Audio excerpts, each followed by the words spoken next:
एक रस्मी चुनाव हुआ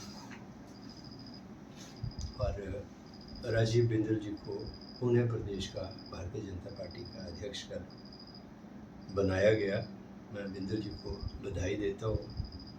और उनके अध्यक्ष बनाए जाने के बाद जो दिल्ली से भारतीय जनता पार्टी के नेता आए थे उन्होंने भी, और हिमाचल के जो भारतीय जनता पार्टी के नेता थे उन्होंने भी कई तरह की बातें कही।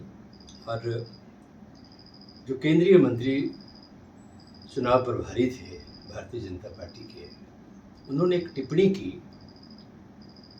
उस टिप्पणी के ऊपर मैं आपसे बात करना चाहता हूँ। उन्होंने कहा कि कांग्रेस में तो माँ और बेटा फैसले लेते हैं। उनका तात्पर्य सोनिया गांधी और राहुल गांधी से था। अब मेरी समझ में ये नहीं आ रहा कि वो भारतीय जनता पार्टी का चुनाव संपन्न कराने के लिए आए थे या ऐसी बयानबाजी करने आए थे जिसका कोई आधार नहीं है। जहाँ तक कांग्रेस पार्टी का प्रश्न है, कांग्रेस पार्टी में मल्लिकार्जुन खड़गे एक चुनावी प्रक्रिया के उपरांत राष्ट्रीय अध्यक्ष चुने गए हैं।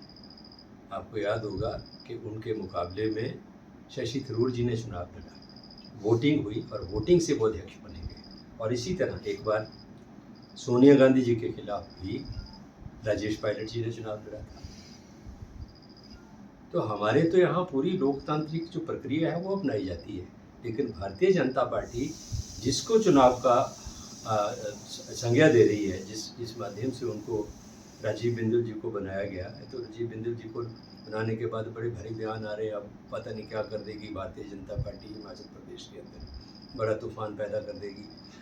लेकिन भारतीय जनता पार्टी के लोगों को याद होना चाहिए ये तो वैसा ही है, राजीव बिंदल का अध्यक्ष बनना पुरानी कड़ी में जो है वो नया उबाल। पहले भी अध्यक्ष थे और जब ये अध्यक्ष थे, इनके अध्यक्ष रहते ही हिमाचल प्रदेश में कांग्रेस की सरकार को तोड़ने का अटेम्प्ट हुआ, उसमें फेल हुए। और उसके बाद 9 विधानसभा क्षेत्रों के अंदर उपचुनाव हुए बिंदल की अध्यक्षता में ही, और जयराम ठाकुर जो है वो नेता प्रतिपक्ष थे और जेपी नड्डा राष्ट्रीय अध्यक्ष थे। यही नेतृत्व था। इन्हीं के नेतृत्व में हिमाचल प्रदेश में भारतीय जनता पार्टी को षड्यंत्र में भी मुंह की खानी पड़ी।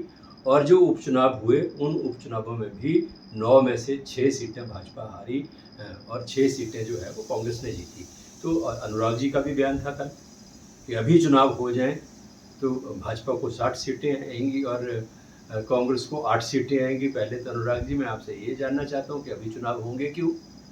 हमारी सरकार के अभी 2.5 वर्ष और हैं हमारे कार्यकाल के, और जो उपचुनाव हुआ है उसके नतीजों से क्या आप वाकिफ़ नहीं है? वो जो अभी हाल ही में 1 वर्ष पूर्व हिमाचल प्रदेश में 9 विधानसभा क्षेत्रों के उपचुनाव हुए जिनमें भाजपा पराजित हुई है बुरी तरह से, उस चोट को जो हिमाचल प्रदेश के लोगों ने भारतीय जनता पार्टी को दी है उसको आप भूल गए। तो ये जो भारतीय जनता पार्टी के नेता हिमाचल में आकर बड़ी बड़ी बातें करते हैं, इनसे मैं कहना चाहता हूँ राहुल गांधी और सोनिया गांधी को लेकर विशेषकर जो बयानबाजी की है, हमारी पार्टी लोकतंत्र में विश्वास करती है।